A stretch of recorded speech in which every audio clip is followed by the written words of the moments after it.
اور پھر نصاب زکات کیا ہے؟ جو چلتے ہیں، وقت تیزی سے گزر رہا ہے، بہت ساری چیزیں جو آپ کے سامنے بیان کرنی ہے۔ نصاب زکات کیا ہے؟ یعنی زکات کب واجب ہوتی ہے اور کس مال پہ واجب ہوتی ہے؟ یہ بڑا توجہ طلب مسئلہ ہے، سن لیجیے۔ میں نے وہ بالکل آہستہ سے اور بالکل بڑے تحمل سے آپ کو سمجھانے کی کوشش کر رہا ہوں۔ کئی بار یہ مسئلہ میں نے بتایا، ویسے بھی آپ کو پتا ہے، جو زکات ہے 7.5 تولہ سونا یا 52.5 تولے چاندی، یہ دونوں چیزیں، دونوں میں سے کوئی ایک چیز بندے کے پاس اس مقدار میں ہو، یا اتنا سونا ہو 7.5 تولے، اگر سونا نہیں ہے تو چاندی ہو 52.5 تولے، اگر یہ کسی بندے کے پاس ہے اس مقدار میں تو اس پر زکات کا نصاب پورا ہو رہا ہے۔ اور تیسری چیز، اگر یہ دونوں چیزیں نہیں ہیں، پیسے ہیں، کرنسی کسی بھی صورت میں، اور وہ پیسے اتنے ہیں، وہ کرنسی اتنی ہے کہ اس سے 52.5 تولے چاندی خریدی جا سکتی ہے۔ بات کی سمجھ آئیے آپ کو؟ سونا ہو 7.5 تولے یا چاندی ہو 52.5 تولے، دونوں میں سے دونوں ہوں تو سمجھو پھر تو زکات ہے، دونوں میں سے ایک ہو، چاہے سونا ہو، اگر سونا نہیں ہے تو چاندی اتنی ہو تو زکات جو ہے وہ واجب ہے۔ اگر دونوں چیزیں نہیں ہیں، صرف پیسے ہیں، پیسے اتنے ہیں کہ 52.5 تولے چاندی خریدی جا سکتی ہے، تو پھر اس چاندی پر زکات آئے گی، اور اس مال پر، اس پیسے پر، اس کرنسی پر زکات آئے گی، پھر اس سے زکات اسے نکالنی پڑے گی۔ اور یہاں بھی شریعت اسلامیہ کا حسن دیکھیے اور بندوں کے لیے آسانی دیکھیے۔ جس مال پر زکات واجب ہونی ہے وہ کب واجب ہونی ہے؟ جب اس مال کو آپ کی ملکیت میں رہتے ہوئے پورا 1 سال گزر جائے۔ کیا ہو جائے؟ پورا سال گزر جائے۔ اب دیکھیں ایک بندے کے پاس جنوری، فروری، مارچ، اپریل میں، ان مہینوں میں اس کے پاس 2 کروڑ روپیہ ہوتا ہے۔ جب سال پورا ہونے کے قریب ہوتا ہے، یعنی دسمبر کا مہینہ آ جاتا ہے کہ جنوری میں سال پورا ہونا ہے، اور دسمبر کے مہینے میں اس سے پیسے خرچ ہو گئے، لگ گئے کہیں پہ، تو اب جب سال پورا ہوگا تو وہ پھر گنتی کرے گا کہ سال میں میرے پاس کتنے پیسے رہے، کتنے گئے، وہ حساب کرے گا۔ سال پورا ہوگا تو اسے پتا چلے گا نومبر دسمبر میں تو میرے پاس 2 لاکھ روپیہ رہ گیا تھا۔ تو اب شریعت کہتی ہے پھر تجھ پہ کوئی زکات نہیں، پیچھے 9 مہینے 10 مہینے تیرے پاس کروڑوں روپے رہے، لیکن سال پورا ہونے پر جب تیرے پاس مقدار کم ہو جائے، شریعت کہتی ہے اب تجھ پر زکات نہیں۔ اس سے وہ بندے جو بینک سے پیسے نکلوا لیتے ہیں نا ان دنوں میں، کہتے ہیں بینک والے کٹ لیں میرے زکات، یا کوئی اور معاملہ اس طرح کا کر لیتے ہیں کہ زکات نہ دینی پڑے، تو یاد رکھو وہ بینک سے نکلواتے وقت میں تو جانتا ہوں میں نے کتنے نکلوائے ہیں، کہاں لگائے ہیں، کہاں رکھے ہیں، لیکن جس رب نے وہ دیے ہیں وہ رب تو جانتا ہے نا، اس رب سے تو نہیں چھپا سکتے۔ اس لیے اپنے مال سے زکات نکالنا بڑا ضروری اور بڑا اہم ہے۔ اچھا، اس کی مقدار میں نے آپ کو بتا دی۔ ایک مسئلہ یہاں پہ اور سماعت فرما لیں۔ مثال کے طور پہ اگر کسی بندے کے پاس 2 تولے سونا ہے، 2-3 تولے چاندی ہے، آپ کہیں کہ اب چاندی اور سونے کو ملائیں آپس میں، اتنے پیسے بن جائیں گے، تو زکات ہوگی؟ نہیں ہوگی، کیونکہ یہ دونوں الگ الگ چیزیں ہیں۔ سونا علیحدہ چیز ہے، چاندی الگ چیز ہے، تو دونوں میں سے کسی ایک کی مقدار کا پورا ہونا ضروری ہے، یا دونوں کو ملا کے اتنی مقدار بن جائے کہ 52.5 تولے چاندی کی جو شریعت میں رکھی ہے حد، اس کے مطابق ہو جائے، وہ تیسری چیز جو پیسے ہے وہ اس مقدار میں ہو جائے۔ سونا اب کم بھی ہے آپ کے پاس، اس کو چھوڑ دیں، چاندی کم بھی ہے اسے چھوڑ دیں، وہ نصاب تک نہیں پہنچ رہی، پیسے اس مقدار تک پہنچ رہے ہیں، اس نصاب تک پہنچ رہے ہیں کہ 52.5 تولے چاندی خریدی جا سکتی ہے، تو پھر اس مال، اس پیسے پر، اس کرنسی پر آپ زکات دیں گے۔ اچھا، اگلی چیز ہے कुछ लोगों के कारोबार होते हैं, कारोबार में वो चीजें खरीदते हैं बेचते हैं, इसमें हर किस्म की चीजें हैं। जानवरों का कारोबार करते हैं, भैंसे गाय वगैरह खरीदते बेचते हैं, इसी तरह और कई चीजें हैं, प्रोडक्ट होती हैं, बहुत सारी ऐसी चीजें हैं जो बंदा खरीदता भी। दुकान के ऊपर किराने का सौदा रखा होता है, जो चीज माल तजारत है, इसमें प्लाट भी आते हैं जो रखे हुए हैं, बंदे ने खरीदे हुए हैं, और इस नीयत से कि वो उन्हें माल तजारत बनाया हुआ है। माल तजारत से मुराद क्या है कि ऐसी चीज जिसको आप इस नीयत से आपने खरीदा था कि उसको कल को बेचेंगे, फायदा हासिल करेंगे। वो जो फायदे के लिए रखा हुआ है कि इसको बेचना है, कल फायदा होना है, तो उस माल पर, उस प्लाट पर, उस मकान पर, उस गाड़ी पर ज़कात होगी। लेकिन जो जरूरत का प्लाट है, जो जरूरत का मकान है, जो जरूरत के पैसे हैं, वो जो जरूरत की चीजें हैं, जो जरूरत की गाड़ी है, उस पर ज़कात नहीं है। क्योंकि शरीयत कहती है तुम्हारी हाजत असलिया से बढ़ के इतना माल तुम्हारे पास हो, तो ये हाजत असलिया जरूरत वाली चीजें हैं, इनको छोड़ के जो बाकी होगा उसके ऊपर ज़कात आएगी। अच्छा, किसी बंदे की 2, 4, 5 करोड़ का कारोबार है, फैक्ट्री है, गाड़ियां है उसकी कहीं, वो उसके जरिए से वो कारोबार करता है, तो अब वो आपके पास 50 गाड़ियां भी हो तो उन गाड़ियों पे ज़कात नहीं। आपके पास ऐसे 10 मकान हो, 20 प्लाट हो कि जो आपने इसलिए रखे हैं कि उनसे मेरा रिज़्क चलता रहे, मकान किराए पे दिए हुए हैं, गाड़ी किराए पे चाहती है, तो ऐसी चीजों का क्या होगा, उनकी जो आमदनी है, मकान किराया जो आ रहा है, किराए की जो पैसे बनते हैं, गाड़ी का जो किराया बनता है, उस आमदन पर, उन चीजों पर नहीं, उन चीजों के जरिए से होने वाली आमदनी पर वो जो पैसे निसाबे ज़कात को पहुंच जाए, जितना मैंने बताया 52 तोले चांदी के खरीदने के बराबर हो जाए, तो फिर वो साल भी उन पर गुजर जाए, फिर उस पर ज़कात जो है ये लाज़िम और जरूरी होगी। ये अहम मसाइल है, अगर ना समझाए तो आप बाद में भी मेरे साथ डिस्कस करें तो मैं आपको इंशाअल्लाह समझा दूंगा। अज़ीज़ान गिरामी क़दर हज़रात, अब उन लोगों की लिए कुरान की आयात जिनको ज़कात हमने देनी होती है, ये कुरान मजीद फुरकान हमीद की सूरह तौबा है और आयत नंबर है इसकी 60। अल्लाह ताला इसमें इरशाद फरमाता है, इन्नमस सदक़ातु लिल-फुक़राई वल मसाकीन वल आमिलीना अलैहा वल मुअल्लफ़ति क़ुलूबुहुम व फ़िर रिक़ाब वल गारिमीना व फ़ी सबीलिल्लाहि व इब्निस सबील। ज़कात किन किन को दी जा सकती है, बड़ा अहम मसला है। लोग घरों में मांगने आ जाते हैं ज़कात के पैसे, पेशावर लोग जो है वो मांगने आ जाते हैं ज़कात, तो पेशावर लोगों को ज़कात देना गुनाह है, वो आपकी ज़कात अदा ही नहीं होती। किन लोगों को देनी है सुनिए, कुरान कहता है इन्नमस सदक़ात लिल-फुक़रा, ये जो तुम्हारे सदका जो ज़कात की सूरत में है, फरमाया ये मोहताज, नदार, मिस्कीन और जो गवर्नमेंट की तरफ से ज़कात इकट्ठी करने वाले मुलाजिम होते हैं उन पर, और फिर वल मुअल्लफ़ति क़ुलूबुहुम व फ़िर रिक़ाब, और इस्लाम से उल्फत रखने वाले कुछ गैर मुस्लिम जो नदार मुस्लिम जो मोहताज हो उनको दी जा सकती है।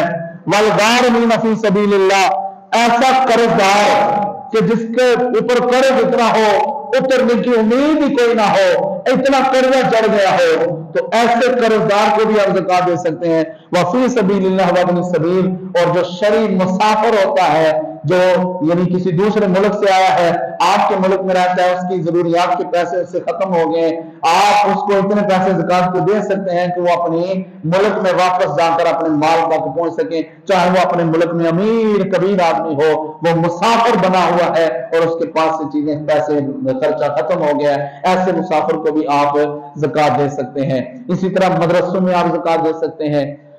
अच्छा, कुछ लोग ये मसला पूछते हैं कि आप अपने माँ बाप को, औलाद को ज़कात दे सकते हैं? नहीं दे सकते। याद रखें, ये आप खड़े हैं, आपके ऊपर आपके माँ बाप हैं, बाप है, दादी दादा है, उनके आगे ऊपर फिर नानी नाना, इसी तरह आपके नीचे आपकी औलाद है, फिर औलाद की औलाद है, यानी पोते पोतियां, दोते दोतियां, इनको नहीं दे सकते, ना आपसे ऊपर वाले को, ना नीचे जो आपके आगे नस्ल चल रही है उनको नहीं दे सकते। दाएं बाएं के जो अजीज है, यानी आपकी बहन है उसको दे सकते हैं, भाई को दे सकते हैं, इसी तरह अपने और रिश्तेदार हैं उनको आप दे सकते हैं। उन गरीबों को जो जरूरतमंद है, जिनको वाकई ज़कात लग जाती है, ऐसे जरूरतमंद रिश्तेदारों को, बल्कि कुरान तो कहता है पहले दें ही अपने ऐसे करीबियों को, दूसरों को बाद में दें। अक्सर ऐसा होता है हमारे अपने जो है वो मजबूरी में जिंदगी गुजार रहे होते हैं, हम बाहर जो है वो ज़कातें बांट रहे होते हैं। कुरान कहता है पहले अपनों का ख्याल करो। मसले की आपको समझ आ रही है कि नहीं आ रही? आ रही है ना? मैं आसान करके समझा रहा हूं, पता नहीं आपको मुश्किल लग रहा हो। अच्छा, आप उन लोगों को दे जो आपके रिश्तेदार अजीज हैं, पहले उनको, वो सुनते हैं ना मुहावरा, अव्वल खेस के बाद दरवेश, पहले अपनों को दें। कुरान इसके पर हुक्म देता है।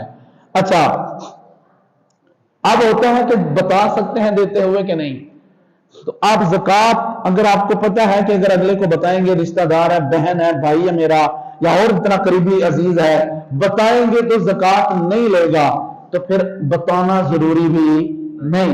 अपने दिल में आप ज़कात की नियत रखें और उससे वैसे कहेंगे ये ले मेरी तरफ से तोहफा गिफ्ट लें, अपनी जरूरियात पूरी कर लें, ये लें। ज़कात का नाम उसके सामने ना लें, हो सकता है वो जरूरतमंद तो हो लेकिन वो इनकार कर दे अगर ज़कात का नाम सुने। तो हकीकत यह है कि जो ज़कात लेने वाले होते हैं ना, वो हाथ नहीं फैलाते, वो कोशिश नहीं करते कि कहा जाए और हमें मिले। जो पेशावर लोग हैं ना, वो घरों में आ जाते हैं, सारा सारा दिन मैंने देखा है दरवाजा खड़काती हैं औरतें, हमें ज़कात दे दो, हमें ज़कात दे दो। चलो मजबूर लोग उसमें होते हैं, इनकार नहीं करता, लेकिन देने वाले पर लाजिम और जरूरी है कि वो पूरी तहकीक कर ले कि आया ये औरत, ये मर्द, ये बच्चा, ये जवान, ये औरत, ये लड़की, ये ज़कात की हकदार भी है या वैसे आदतन मांगने आ गई है। ये ज़कात देने वाले के ऊपर जरूरी है। अगर वो तहकीक करके नहीं देगा तो हो सकता है उसकी ज़कात अदा ही ना हो, क्योंकि वो सही जगह पे पहुंची नहीं है, इसलिए उसकी ज़कात अदा नहीं होगी। देने वाले इस चीज का खास ख्याल रखें। हाँ, अगर आप उन आने वालों को, दरवाजे पे आने वालों को, वैसे सदका खैरात, वो नफली सदका खैरात होगा, वो अगर आप देना चाहें 100, 500, 1000, वो आपकी मर्जी है, वो एक अलग चीज है। तो लेकिन पेशावर लोगों को वैसे ये नफली सदके देना भी जायज नहीं, लेकिन कोई मजबूर करे तो आप देना चाहें तो ऐसा हो सकता है। अगली चीज, इसके बाद कुरान मजीद फुरकान हमीद की 2-3 आयात इस हवाले से समात फरमा लें। अभी जो मैंने पढ़ी है, खुतबे में मैंने पढ़ी थी, अल्लाह ताला इरशाद फरमाता है, वल्लज़ीना यकनिज़ून अर्ज़हबा वल फिद्दता। अल्लाह फरमाता है वो बंदे जो अपने माल को जोड़ कर रखते हैं। माल क्या है? अज़्ज़हबा वल फिद्दता, सोना और चांदी। वला युनफिकूनहा फी सबीलिल्लाह, उसे अल्लाह की राह में खर्च नहीं करते। जहां रब ने फरमाया है वहां खर्च नहीं करते, जोड़ जोड़ के रखते हैं। मतलब थोड़ा ऊपर होगा तो मसला मुकम्मल कर ले। जोड़ जोड़ के अपने माल को रखते हैं, खर्च नहीं करते, ज़कात फर्ज होगी, वाजिब होगी, अदा नहीं करते हैं। तो अल्लाह ताला फरमाता है, ए मेरे महबूब सल्लल्लाहु अलैहि वसल्लम, फबश्शिरहुम बिअज़ाबिन अलीम, ऐसे लोगों को दर्दनाक अजाब की खुशखबरी सुनाइए। किसको? जो ज़कात नहीं देते, जो अल्लाह के रास्ते में अपने उस माल को खर्च नहीं करते, जो खर्चना फर्ज हो चुका है, यानी ज़कात जो नहीं देते। अल्लाह फरमाता है, महबूब ऐसे लोगों को खुशखबरी सुना दो अजाब जहन्नम की और दर्दनाक अजाब की। और दर्दनाक अजाब कौन सा है? सुनिए कुरान की आयत, यौम युहमा अलैहा फी नारि जहन्नम फतुक्वा बिहा जिबाहुहुम व जुनूबुहुम व ज़ुहूरुहुम। अल्लाह फरमाता है कि क़यामत के दिन उसका जो सोना चांदी वो माल होगा, फरिश्तों से लाएंगे, उसे आग में गर्म किया जाएगा, पिघलाया जाएगा। पिघलाने के बाद अल्लाह ताला फरमाएगा, फतुक्वा बिहा जिबाहुहुम व जुनूबुहुम व ज़ुहूरुहुम, ऐ फरिश्तों ये इसका माल इसके जिस्म पर दागो गर्म। ये पहले होता था ना, जानवर लोग छोड़ते थे तो लोहे की चीज गर्म करके उस पर लगाते थे निशानी के तौर पे कि अल्लाह के नाम पे छोड़ा हुआ है। हालांकि वो जानवर के साथ जुल्म है, शरीयत इजाजत नहीं देती, लेकिन रिवाज था। तो पिघला के सोने और चांदी को उन बंदों के मुंहों पर, गालों पर, माथों पर और जुनूबुहुम व ज़ुहूरुहुम, उनकी पुश्तों पर वो सोने और चांदी के वो दाग लगाए जाएंगे, गर्म सोने के, गर्म चांदी के। जहन्नम की आग में तपाया हुआ और पिघलाया हुआ वो सोना चांदी।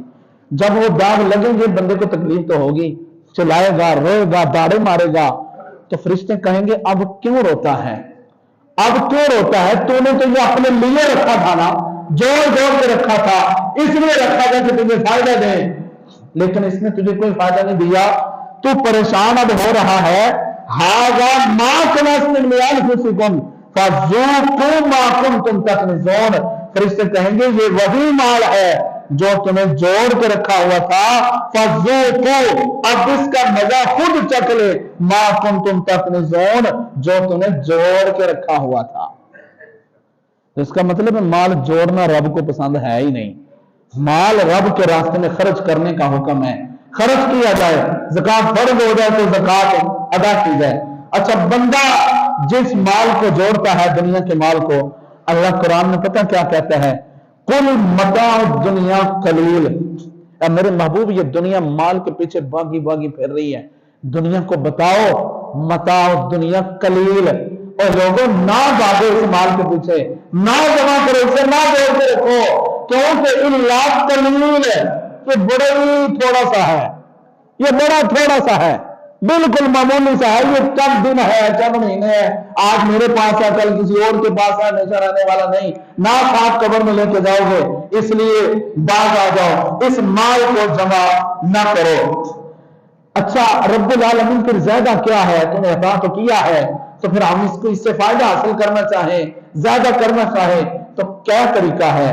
कुरान पाक 3 सिपारा अल्लाह ताला फरमाता है मसलुल लज़ीना युनफिकूना फी अमवालिहिम कमसली हब्बतिन अंबतत सबअ सनाबिला फी कुल्ली सुंबुलतिन मिअतु हब्बा वल्लाहु युदाइफु लिमन यशा। अल्लाह फरमाता है खर्च करने वाला, अल्लाह के रास्ते में खर्च किया हुआ माल ऐसे है जैसे एक दाना जमीन में बोया, उससे 7 बालें निकली, 7 बालें निकली, हर बाली पे एक सिट्टा जमा है, उस सिट्टे में 100 दाने हैं, और वो एक दाने की वजह से 7 सिट्टों पे 700 दाना लग गया है। अल्लाह ताला फरमाता है ये मिकदार हमने बताई है, अगर अपने शौक से कोई नेकी ये वाली करे तो हम 700 पे रुकते नहीं हैं। वल्लाहु युदाइफु लिमन यशा, अल्लाह चाहे तो इस 700 पे भी ज्यादा अता कर सकता है। आई समझ के नहीं? रुपया एक खर्च करो, अल्लाह 700 गुना अता करता है। तो फिर क्यों बंदा जोड़े? फिर बंदा इसे ज्यादा करे, फिर बंदा इसे ज्यादा इसलिए करे कि गरीबों में तकसीम करे और मोहताजों की जरूरत को पूरा करे। तो अल्लाह ताला इसको बड़े क़यामत नामा माल की सूरत में जब अता करेगा, उस दिन फिर बंदे को समझ आएगी कि क्या ये चीजें हैं, क्या ये मामलात हैं, कितना ये सवाब है। दोस्तों, अजीजों, बुजुर्गों, भाइयों, हमेशा याद रखिए कुरान और हदीस, बुजुर्गों की बातें इस बात की तरफ हमारी तवज्जो रहनुमाई करती हैं। वक्त खत्म हो गया है, मुझे एहसास हो रहा है इस बात का, लेकिन ये सारी चीजें हमारी इस तरफ रहनुमाई करती हैं कि जो माल हम अल्लाह के रास्ते में खर्च करेंगे वो माल कभी भी खत्म नहीं होगा। याद रखें, गिरा बांध लें इस बात की। अल्लाह के रास्ते में जिस माल में से खर्च किया जाता है वो माल बंदे को नुकसान नहीं देता, वो कभी खत्म नहीं होता। इस पर हदीस है हुजूर की, फरमाया माल जब बंदे के पास आता है तो अपने साथ बेशुमार मुसीबतें और तकलीफें लेकर आता है, लेकिन जब उस माल में से ज़कात दे दी जाए, जब उस माल में से अल्लाह के नाम पे खर्च कर दिया जाए, तो अल्लाह ताला उन मुसीबतों परेशानियों को टाल देता है और उस माल में अल्लाह ताला बरकत पैदा फरमा देता है। तो इसलिए जमा करने के बजाय गरीबों की मदद कीजिए, ज़कात जिन पे जरूरी दीजिए। ये रमजान का दिन है, इन तीनों में देंगे तो नेकियां वैसे उधर 700 उधर 70 गुना, सुभान अल्लाह, कितना मामला आगे बढ़ जाता है और फिर जरूरतमंदों की जरूरतें पूरी हो जाती हैं। अल्लाह ताला हम सबको समझने की, अमल करने की तौफीक अता फरमाए।